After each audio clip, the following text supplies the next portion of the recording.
Salut la famille, je fais cette vidéo pour aider les amis qui n'ont pas bien compris le concept de l'Empire Haïti, qui est une réalité.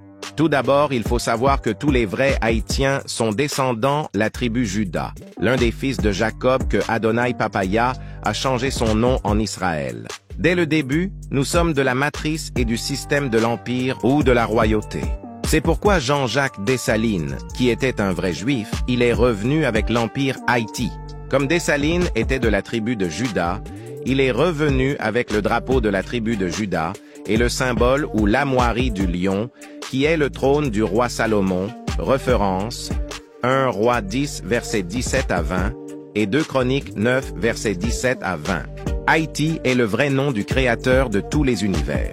Le nom de Haïti apparaît dans la Torah, le livre sacré, dans l'Exode chapitre 3, versets 13-14.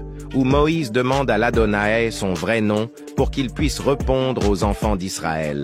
Et Adonai répondit à Moïse, « Je suis celui qui suis. » Et tu diras ainsi aux enfants d'Israël, « Je suis m'a envoyé vers vous. » En traduisant « Je suis celui qui suis » en hébreu, cela donne Haïti.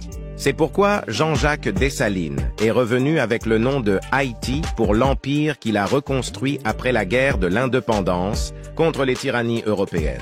Ça, c'est la première page de la Constitution 1805 de l'Empire Haïti que Jean-Jacques Dessalines a laissé pour les vrais Haïtiens. Regardez bien, cela dit Haïti. H-A-Y-T-I. Dans la disposition générale, article 20 de la Constitution de 1805, notre Père de la Liberté, qui est Jean-Jacques Dessalines, a dit que les couleurs nationales sont noires et rouges. Et il est venu avec le trône du roi Salomon comme bouclier ou armoirie de la tribu de Juda, le combat de notre Père de la Liberté. Jean-Jacques Dessalines était un combat spirituel et physique contre le système de la République. Maintenant, nous les vrais fils de Jean-Jacques Dessalines, on doit continuer et terminer ces combats avec aide de Papaya, bien sûr.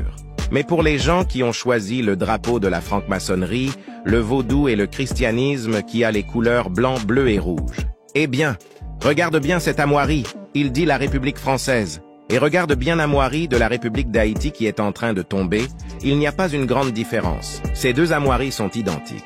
Vous savez pourquoi ces deux armoiries sont identiques? Eh bien, c'est parce que le système de la République Haïti était une succursale française. Maintenant, c'est fini pour ce système.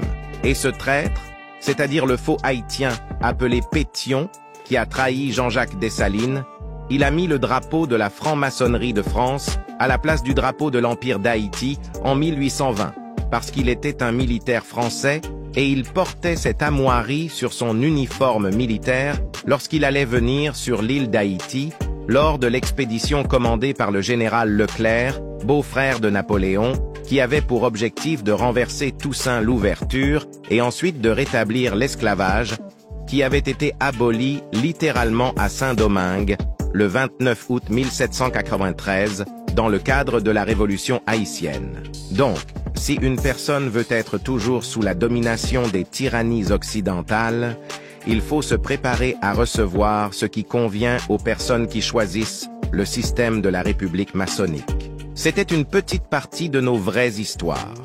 Pour en savoir plus, vous pouvez visiter Lead Motive H sur tous les réseaux sociaux.